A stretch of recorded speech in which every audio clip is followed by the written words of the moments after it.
오늘 우리에게 주시는 하나님 말씀은 구약성경 시편 23편 1절에서 6절입니다. 시편 23편 1절에서 6절 말씀.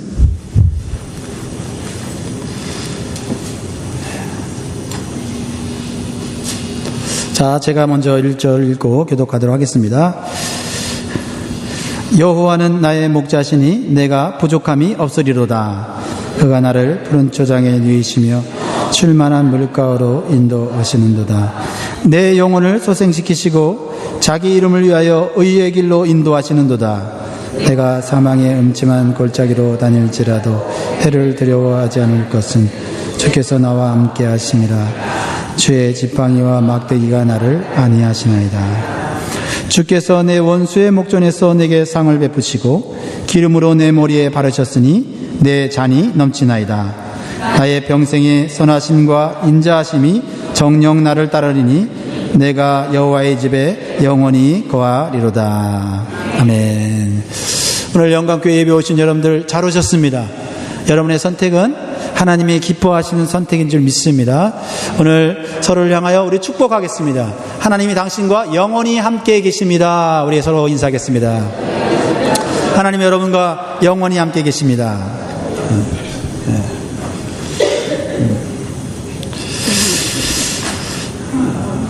오늘 본문은 교회 다니는 신자라면 한 번 이상씩은 들어본 익숙한 말씀일 거예요. 우리 지난주 야예배 때도 이 본문을 우리 같이 읽었습니다. 심지어는 너무 좋아서 암송하는 성경이 바로 시편 23편이에요. 저는 어렸을 때, 그러니까 제 기억으로는 초등학교 한 3학년인가 4학년 됐을 때 같아요.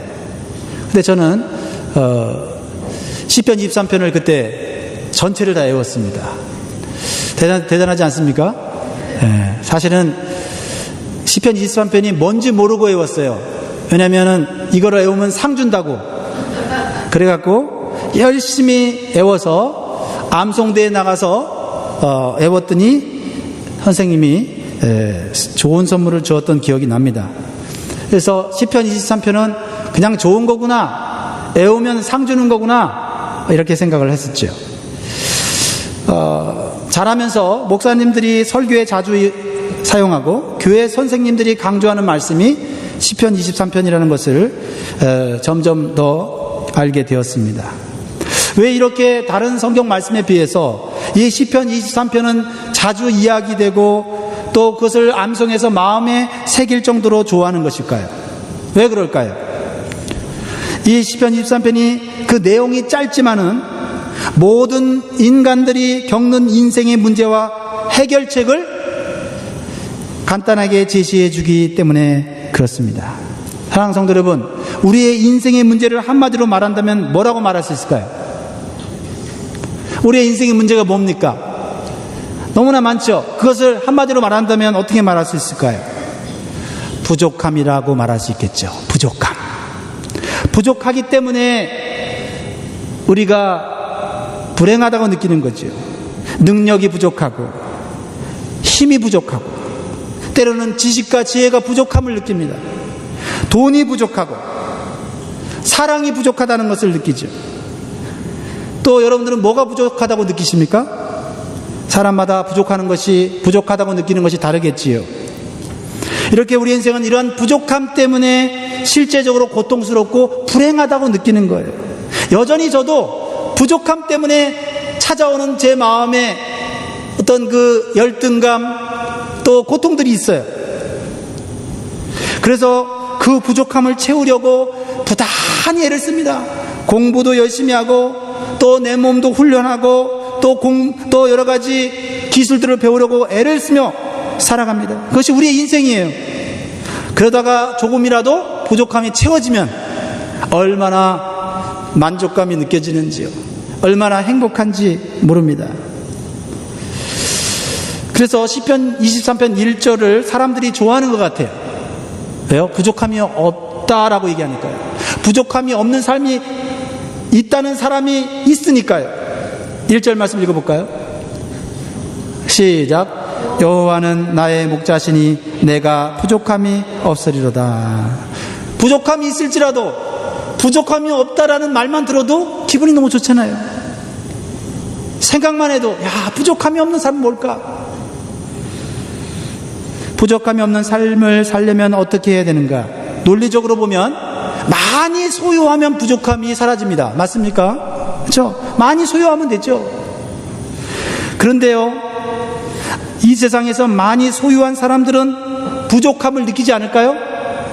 나보다도 10배, 100배, 1000배의 소유를 가진 사람은 부족함을 느끼지 않을까요? 크게 성공하여 돈을 많이 번 재벌에게 어떤 신문 기자가 물어보았습니다. 지금 또 최근에 주식이 엄청나게 올라서 많은 재물을 소유하게 되었는데 이제 만족하시나요? 이렇게 물어봤어요. 그러자 그 부자는 이렇게 대답했습니다. 저는 지금 큰 성공을 했습니다. 내 능력 밖에 성공을 했습니다. 그래서 너무 감사합니다. 그런데요, 조금만 더 있으면 행복할 것 같아요. 조금만 더, little bit more, 조금만 더 있으면 정말 행복할 것 같아요.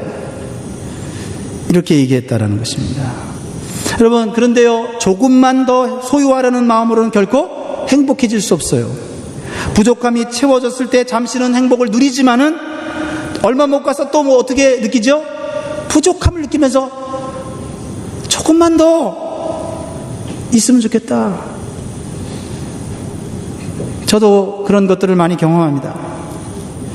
오늘 참된 행복을 누린 다윗은 부족함이 없다는 상황에 초점을 맞추지 않았어요. 부족함이라는 상황에도 초점을 맞추지 않았어요. 다윗이 초점을 맞춘 것은 여호와는 나의 목자라는 관계에 초점을 맞추고 있다는 거예요. 여호와는 나의 목자라는 관계에 초점을 맞추다 보니까 자연스럽게 부족함이 없는 삶을 살게 되었다는 겁니다. 지난주에도 말씀드렸지만 양은 목자 없이는 살 수 없는 존재입니다. 양의 10가지 특성이 있는데요, 그 중에 3가지만 말씀드리면 핵심적인, 첫 번째는 다른 동물과 달리 방향 감각이 없어요. 그래서 다른 동물들은요, 멀리 있어도 자기 집으로 돌아가는 그런 회귀 본능, 감각이 있어요. 그렇죠? 개들도 보면 말이죠, 예? 멀리 갔다가도 시간은 걸리지만 다시 집으로 찾아오잖아요. 근데 양은요, 그런 감각이 없어서 내버려두면 집도 찾지 못할 뿐만 아니라 엉뚱한 곳으로 가서 위험을 당한다는 거예요. 그래서 목자의 인도가 꼭 필요하다는 것입니다. 어쩌면 하나님은 어쩌면 양을 만든 것은 양을 통해서 우리 인간들이 교훈을 받으라고 양을 만드신 것 같아요. 얼마나 우리가 양과 같은지 몰라요. 성경은 하나님을 잃어버린 인간의 모습을 양 같다 이렇게 표현해요. 양 같다. 그런 성경 읽어본 적 있어요? 양 같다. 그래서 이사야 53장 6절을 읽어볼까요? 이사야 53장 6절 혹시 있나요? 네, 저기 있네요. 같이 한번 읽어볼까요? 시작. 우리는 다 양 같아서 그릇 행하여 각기 제 길로 갔거늘 여호와께서는 우리 무리의 죄악을 그에게 담당시키셨도다. 하나님 없이도 얼마든지 살 수 있을 것 같은 인간이지만 사실은 하나님 없이는 방향 감각이 잘못되어서 엉뚱한 곳으로 가는 우리 이 인간들의 모습을 우리는 보고 있습니다. 왜 이 세상에 죄악이 점점 많아지고 있습니까? 자기 마음대로 살다 보니까 결국 죄를 짓고 남을 상하게 하고 이 자연을 파괴하고 그리고 서로를 고통 가운데 빠지게 하는 거예요. 원치 않지만 왜 그런 방향으로 인생이 살아갑니까? 우리는 양 같아서 하나님의 인도하심을 받지 않으면 잘못된 길로, 타락의 길로, 욕심의 길로 갈 수밖에 없다는 것을 양을 통해서 보여주고 계신다고 저는 믿습니다. 두 번째, 양은 자신을 보호할 어떤 능력이 없어요. 다른 동물들은 약하지만 발이 빨라요. 네, 발이 빨라. 그래서 맹수를 피할 수가 있어요. 또 어떤 동물은 카멜레온과 같이 자기 몸의 색깔을 바꿔서 자기를 보호하지 않습니까? 또 어떤 동물은 몸에 가시가, 화가 나면 몸에 가시가 팍 나와갖고 말이죠. 예, 비록 작지만 함부로 건드릴 수가 없죠. 심지어는 아무런 능력이 없는 그런 동물 같은 그런 스컹크도 말이죠. 예, 어떻게 합니까? 예, 방구를 끼면 맹수도 범접하지 못하죠. 제가 LA에 있을 때 저랑 같이 공부하던 분이 한 분 계셨는데요. 그분이 오늘 아침에 자기 집에서 오다가 스컹크하고 이렇게 부딪혔다는 거예요. 그래서 차가 어떻게 됐냐 그랬더니 차를 폐차시켰다는 거예요. 아니, 스컹크랑 부딪혔는데 차를 폐차시켰냐고 그러니까 그렇다고 그래서 차가 그렇게 많이 망가졌냐 그랬더니 망가진 게 아니라 스컹크를 부딪히면서 스컹크가 방구를 꼈는데 그 방구 냄새가 그 차 안으로 들어왔는데요. 그게 없어지질 않는다는 거예요. 아무리 강력한 세제로도 안 없어진대요. 그래서 차를 폐차시켰다는 거예요. 이렇게요, 연약한 동물이라도 자기를 보호하는 능력과 재능이 있어요. 그러나 양은 다리가 짧고 몸이 둔해요. 그래서 목자가 보호하지 않으면요, 어떻게 할 수가 없는 것입니다. 또 세 번째로는요, 양은 생각보다 더럽습니다. 제가 스웨덴에 부흥 집회가 있어서 한번 간 적이 있어요. 오래전에. 저를 초청했던 분이 저를 스웨덴에서 노르웨이로 가는 길로 이렇게 인도하셨는데요. 얼마나 아름다운지 몰라요. 여러분, 북유럽이 참 아름다워요. 그 집도요, 동화책에 나온 집과 같아요. 그리고요, 파릇파릇한 언덕이 쫙 펼쳐져 있고요. 얼마나 좋은지 몰라요. 근데 거기에요, 양들이요, 정말 귀여워요. 양들이 귀가 이렇게 꼬부라져 갖고요. 그리고 털도 그냥 폭실폭실하고요. 하얗고요. 야, 저 양들을 만지고 싶고 막 안아주고 싶고 막 그래요. 야, 저 푸른 초장에 있는 저 양들 정말 멋지다. 그런데요, 차에서 내려서 그 양들을 향해 갔습니다. 가까이 가니까 생각이 달라져요. 냄새가 엄청나게 나요. 그리고요, 멀리서 봤을 때는 깨끗한데요, 가서 보니까요, 이 배 밑에 더러운 오물들, 똥들이 막 묻었는데 그거 떨어지지도 않는 거예요. 환상이 깨졌어요. 예.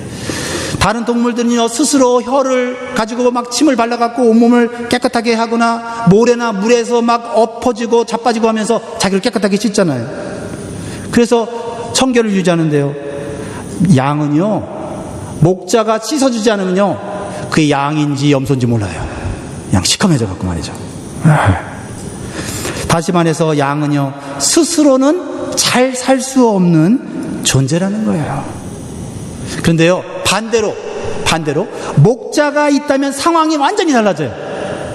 목자가 있으면, 목자를 따르기만 하면 양만큼 부족함이 없는 존재가 없는 거예요. 그래서 다윗은 자신과 하나님과의 관계를 목자와 양의 관계로 설정하고 자신은 부족함이 없다고 고백을 하는 거예요. 나는 정말 행복하다고 자랑하고 있는 것이죠. 왜요? 나는 양과 같이 내 생명을 보호하지도 나의 죄를 깨끗하게 할 수 있는 능력도 없지만은 목자 대신 하나님의 인도하심을 쫓아가니까 거기가 푸른 초장인 거예요. 목자 대신 하나님을 쫓아가니까 거기가 쉴만한 물가인 거예요. 그래서 2절에 이렇게 고백하고 있죠. 2절 시작. 그가 나를 푸른 초장에 누이시며 쉴만한 물가로 인도하시는 도다. 여러분, 이러한 푸른 초장과 쉴만한 물가의 은혜가 여러분의 인생 가운데 있기를 축복합니다. 이 다윗의 고백을 통해서 또 하나 깨달을 수 있는 게 있어요. 부족함을 채우는 행복은 소유의 문제가 아니라 공급의 문제라는 것을 알게 됩니다. 무슨 말입니까? 다윗이 부족함이 없다고 말했지만 푸른 초장을 소유하지는 않았어요. 그런데요, 푸른 초장을 내 것처럼 배불리 먹고 거기서 누워서 놀고 있단 말이죠. 평안히 누리고 있다는 말입니다. 다윗이 쉴만한 물가를 엄청난 돈을 들여서 샀습니까? 아니에요. 쉴만한 물가 위에 엄청난 돈을 들여서 콘도를 짓고, 그 콘도에서 바베큐를 해먹으면서 정말 멋지게 인생을 살아갈 것을 꿈꾸는 사람들도 있지요. 그런데요, 그것을 내 돈으로 사서 그것을 관리하려면요, 그 먹을 때만 좋지, 먹고 나서 그거 그릴 청소해야지. 호수에 또 뭐 쓰레기 같은 거 있으면 호수 또 깨끗하게 치워야지. 그거 다 또 돈 드는 거 아니에요. 골치 아픕니다. 그런데요, 양은요, 자기가 청소하고 자기가 관리하고 자기가 유지할 필요가 없어요. 그런 것처럼 다윗은 하나님께 자신의 인생을 맡기고 그분을 쫓아갈 때 그분이 주시는 것을 내 것처럼 누리는 양처럼 살았다는 것을 말씀하고 있는 것입니다. 소유하는 인생이 아니라 공급받는 인생이 되는 것이지요. 물론 많은 것을 소유하면 좋겠어요. 방금 말씀드린 대로 그것을 소유하기 위해서 엄청난 노력이 필요하고 또 그것을 관리하고 유지하느라 피곤합니다. 무엇보다도 그것을 빼앗길까봐, 그것이 사라질까봐 얼마나 불안해하면서 인생을 살아갑니까? 그리고 실제적으로 언젠가는 내 것이라고 하는 것이 남의 것이 될 날이 오는 거예요.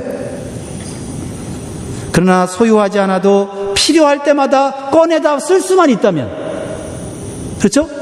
필요할 때마다 빌려다 쓸 수 있다면, 빌려 쓰는데 한 10년, 20년, 30년 빌려 쓰고 드리면 얼마나 좋겠어요. 그렇죠? 네. 하나님을 목자로 모실 때 그러한 삶이 가능하다고 다윗은 우리에게 말씀하고 있는 것입니다. 인간이 하나님과 목자와 양의 관계를 올바로 맺기만 하면 현재 많은 것을 가지고 있지 않아도 필요할 때마다 요청하면 바로 공급받을 수 있는 존재가 양이고 목자와 양의 관계라는 것입니다. 그래서 오직 우리는 한 가지 걱정만 하면 돼요. 그러면 한 가지, 양은 한 가지 걱정만 하면 돼요. 어떤 걱정하면 되죠? 내가 목자가 인도하는데도 따라가야 될 텐데 못 따라가서 어떡하지? 그죠? 내가 목자의 음성을 듣고 순종하면 되는데 내 고집과 내 죄성이 그 말씀을 따라가지 못하는 것, 그것 때문에 걱정해야 돼. 그죠? 그래서 우리는 기도해야 되는 거죠. 주님, 목자 되는 주님을 기쁘게 따라갈 수 있는 믿음과 용기를 나에게 주시옵소서. 이 기도가 필요한 거죠. 이거 주십시오, 저거 주십시오. 얼마나 우리가 필요한 게 많습니까? 그러나 우리가 목자 된 주님과 올바른 관계를 맺으면 달라고 하는 것도 주시지만 알아서 주시는 것도 많은 줄 믿습니다. 열왕기상 17장에 보면요, 한 과부와 어린 아들의 이야기가 나와요. 아시죠? 네. 그 한 과부와 어린 아들은 굉장히 지금 궁핍한 상황이 있습니다. 3년 동안 비가 안 내려서 나라 전체에 흉년이 찾아왔어요. 그래서 다 먹을 게 없어요. 근데 그 집안에는요, 이제 기름 한 방울하고 밀가루 한 줌만 남았어요. 이것을 먹고 나면 이제 아들과 함께 굶어 죽으려고 해요. 굶어 죽으려고. 이렇게 불행한 현실 속에 처하게 되었습니다. 이때 하나님의 선지자인 엘리야에게 하나님의 말씀이 들려요. 열왕기상 17장 9절이에요. 이렇게 하나님이 인도하세요.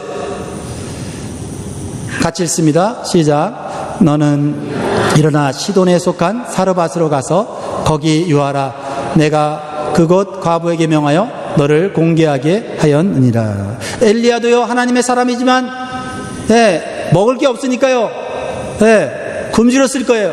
근데 하나님께서 엘리야에게 말씀을 주시면서 내가 먹을 것을 또 살 곳을 내가 너에게 알려주겠다고 하나님이 인도하신 거예요. 근데 하나님의 인도하심이 좀 이상해요. 지금 흉년이어서 먹을 것이 없는데 그래도 부잣집에는 먹을 것이 좀 있을 거 아니에요. 부잣집에 가서 거기서 너가 좀 먹고 눌러 앉아서 하나님의 일을 해라 이러면 좋은데, 없어도 너무 없는 과부 집으로 가서 얻어먹으라고 하는 거예요. 야, 이거 하나님의 인도하심이 옳다고 느껴지는 게 이상하지요. 그러나 엘리야는 하나님의 인도하심에 순종하여 사르밧으로 갑니다. 자기보다 형편이 더 어려운 과부 집에 가서 내가 이 집에서 머물게 해주십시오, 이런 말을 해야 돼요. 배가 고프니 먹을 것을 주세요, 이렇게 얘기를 해야 되는 거예요. 그러면 이 과부가 어떻게 말을 할까요? 이 과부가 이 선지자를 보면서 너무하다는 듯이 하나님의 사람이면 내 형편을 잘 알 텐데 이제 마지막 식사를 준비해서 이 아들과 먹고 죽으려고 하는데 하면서 막 눈물을 흘렸을지 몰라요.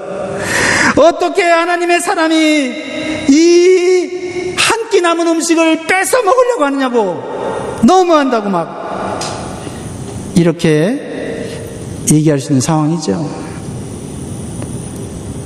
이런 상황에서 먹을 거를 달라고 하는 엘리야도요, 양심이 있으니까요, 민망한 상황이에요. 그런데 엘리야가 자세하게 설명을 합니다. 하나님께서 자신을 여기까지 인도하셨고 하나님이 당신에게 준 말씀이 있다, 약속이 있다 하면서 진실되게 얘기해요. 그 말씀이 이 말씀이에요. 열왕기상 17장 13절로 14절이에요. 같이 읽겠습니다. 시작.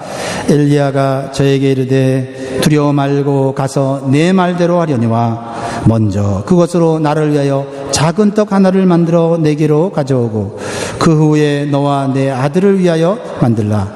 이스라엘 하나님 여호와의 말씀이 나 여호와가 비를 지면에 내리는 날까지 그 통에 가루는 다하지 아니하고 그 병의 기름은 없어지지 아니하리라 하셨느니라. 여러분, 말이야 듣기 좋은 소리예요. 말은 기가 막히게 듣기 좋은 소리죠. 자신도 부족한 음식을 다른 사람에게 나눠주면 그 음식이 생기고 또 생기고 또 생기고 한다는 그 말이 이상하면서도 듣기 좋았을 거예요. 근데 믿기 어려운 말이죠. 그런데요, 이상하게도 이 과부가요, 그 하나님의 종이 하는 얘기가 자꾸 믿어져요. 그래서 자신과 아들이 먹고 죽을 음식을 그 엘리야 선지자에게 청성껏 해주는 거예요. 어떤 생각을 했을까요? 요 한 끼 먹고 죽으나, 한 끼 가지고 선행을 베풀다 죽으나, 죽는 건 맨 마찬가지 아닌가? 이랬을 수도 있어요. 그러나 그때부터 놀라운 하나님의 인도하심이 시작되었다라는 것입니다. 열왕기상 17장 15절 16절 말씀을 읽어봅니다. 제 얘기가 아닙니다. 16절 15절 16절 시작. 맞습니다. 15절 제가 시작. 저가 가서 엘리야의 말대로 하였더니 저와 엘리야와 식구가 여러 날 먹었으나 여호와께서 엘리야로 하신 말씀같이 통의 가루가 다하지 아니하였고 병의 기름이 없어지지 아니하리라. 할렐루야. 저 가서 엘리야의 말대로 하였더니, 엘리야의 말대로 한 게 아니죠. 사실은 현재 상황에서 받아들이기 어려운 하나님의 인도하심을 따랐더니 죽을 목숨이 살게 되었다는 것입니다. 그리고 10년 동안에 계속해서 풍성한 삶을 살게 되었다는 것입니다. 이것이 목자 되신 하나님의 인도하심의 축복이라고 하는 거예요. 그래서 다윗은 3절에서 이렇게 고백을 해요. 다윗은 3절에서 이렇게 고백합니다. 같이 읽겠습니다. 시작. 내 영혼을 소생시키시고 자기 이름을 위하여 의의 길로 인도하시는구나. 제가 이 말씀을 연구해 보니까요, 보통 귀한 말씀이 아닌 거예요, 이게. 그래서 이 말씀을 연구하다가 하루가 지나가 버렸어요. 하루가. 이 말씀 한 구절 가지고. 예. 여러분, 소생시킨다고 하는 것은 이미 죽은 존재를 다시 살린다는 말이거든요. 다윗이 그걸 경험했다는 거예요. 자기는 이미 죽은 사람이에요. 거의 죽은 거나 다름없는 삶을 살고 있었는데 하나님이 자기를 소생시켜주는 것을 경험한 거예요. 마찬가지로 사르밧 과부는 이미 죽은 존재예요. 한 끼 더 먹으나 덜 먹으나 죽은 존재란 말이에요. 한 끼 먹으면 끝나는 작은 소유를 가지고 있었어요. 그런데 하나님의 인도를 받으니까 소유가 많아진 건 아니에요. 뭐 큰 부자가 된 건 아니에요. 근데요, 항상 공급받는 은혜를 받게 되었다는 거예요. 그 밀가루 한 줌, 기름 한 방울, 몇 방울, 그거 가지고 계속 대단한 건 아니지만 요게 없어지지 않냐고 계속 그의 삶을, 그의 자녀를 양육할 수 있을 만큼 하나님이 계속 공급해 주는 거예요. 여러분, 어떤 사람들은요, 엄청난 재물을 가지고 엄청난 사회적 지위를 가지고 똥똥거리 눌립니다. 근데 그 다음날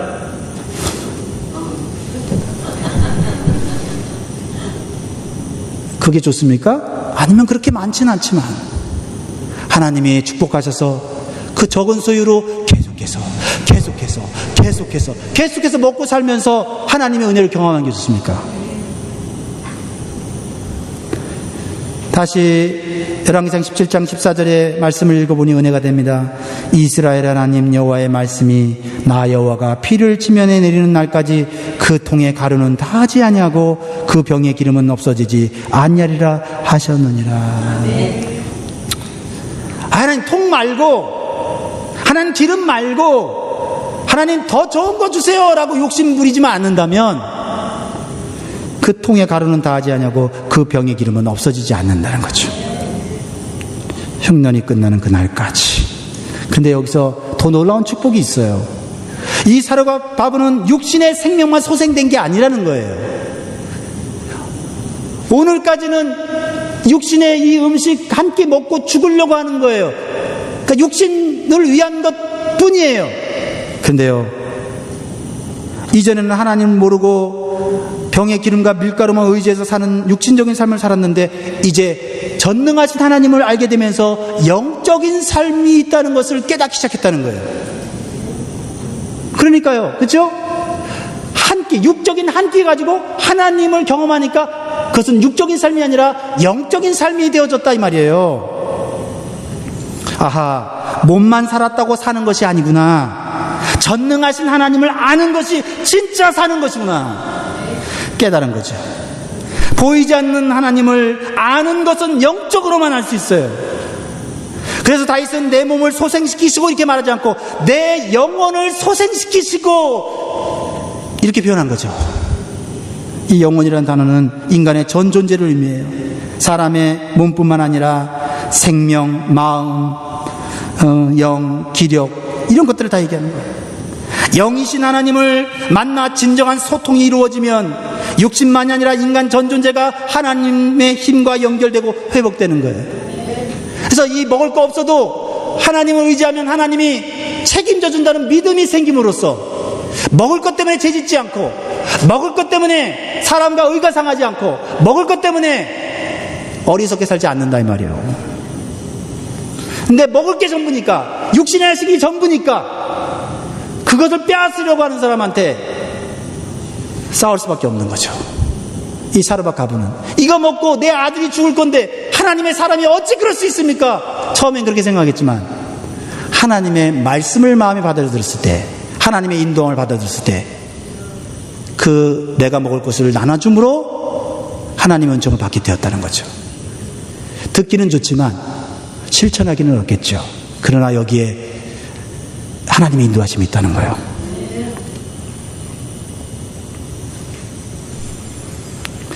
사랑하는 성도 여러분, 하나님께서 말씀을 통해 여러분의 마음을 감동시켜주고 인도하심을 주실 때 축복의 기회로 깨달을 수 있는 영적인 믿음이 있기를 소원합니다.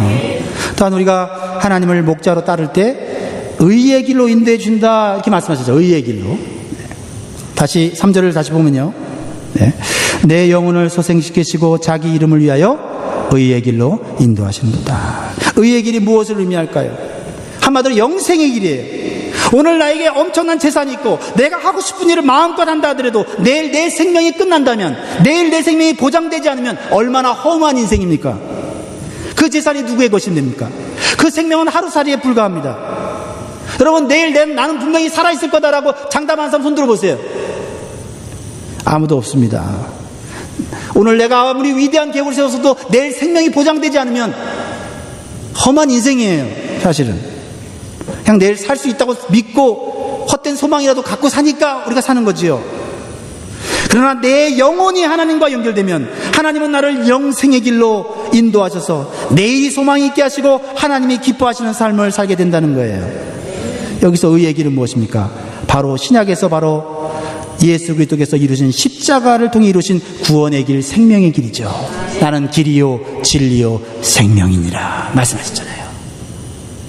구약과 신약은 연결돼요. 놀랍게도 이 길이라는 히브리 단어 마흐칼이라는 이 단어는요, 그냥 길이 아니에요. 넓은 길이 아니라 좁은 길이에요. 히브리어 이 단어를 연구하는데 무릎을 딱 쳤어요. 아, 의의 길인데 그 길이 무슨 길이라고요? 좁은 길이요. 아, 놀라는 사람이 10%밖에 안 돼요. 성경을 안 읽으셨나 봐. 이 얘기를, 이것을 딱 읽는 순간 너무 막 감격이 되는 거예요. 아, 그렇구나.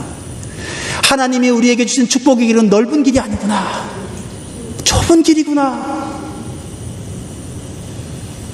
그래서요, 마태복음 7장 13절로 14절에서 예수님은 생명의 길을 이렇게 얘기하고 있어요. 같이 읽습니다. 시작. 좁은 문으로 들어가라. 멸망으로 인도하는 문은 크고 그 길이 넓어 그리로 들어가는 자가 많고, 그 다음 생명으로 인도하는 문은 좁고 길이 협착하여 찾는 이가 적음이니라. 사랑하는 성도 여러분, 사람이 만든 종교나 철학이나 사상은 보기 좋아요, 듣기 좋아요. 그러나 그 길의 미래는 멸망입니다. 잘못된 길이에요.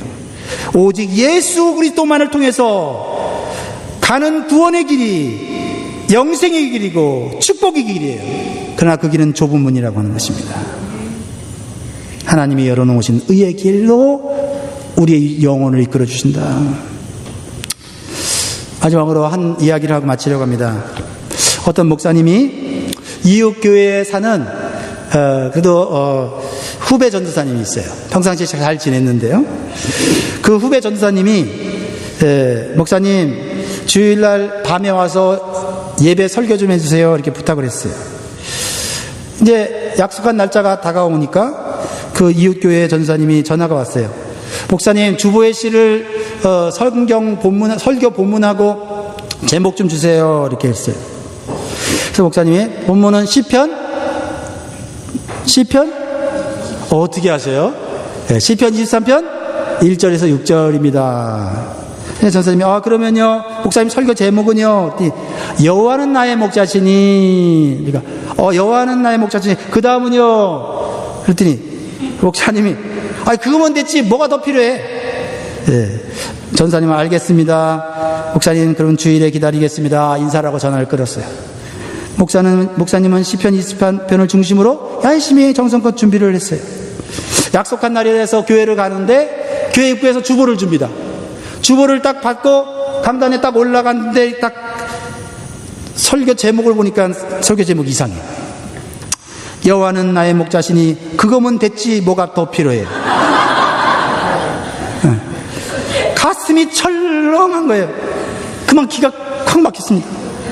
여호와는 나의 목자시니 라고 제목을 줬는데 목사님 그 다음은요 그래서 그게 제목이 전부인데 왜 그런 걸 물어보냐 그래서 그거면 됐지 뭐가 더 필요하냐고 이렇게 약간 후배니까 좀 이렇게 핀잔하듯이 얘기했는데 그런 제목을 붙일 줄은 상상도 못했어요. 원래요 저도 전사 때는요 좀 이렇게 어리버리해. 전사 때는 보면 좀 이렇게 해요. 군대에서도요 2등병이 되면요 어리버리해 좀. 이런 목사님의 심정을 아는지 모르는지 전사님 예배를 시작했어요. 찬송을 하면서 눈을 감고 기도를 하면서도 자꾸 다른 것들이 들어오지 않고 자꾸 이 제목 때문에 마음이 부담스러운 거예요. 고민 끝에 이제 설교 시간이 이제 다가온 거예요. 그때 하나님의 감동을 줬어요. 그래, 설교 제목대로 설교하자.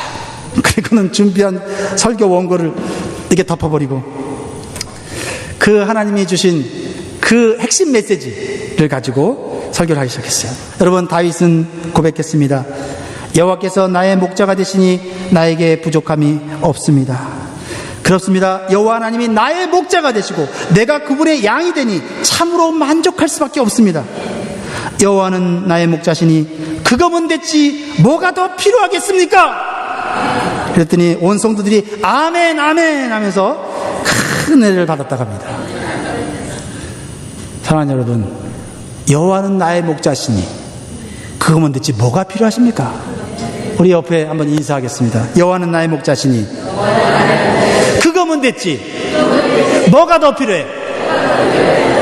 기도하겠습니다.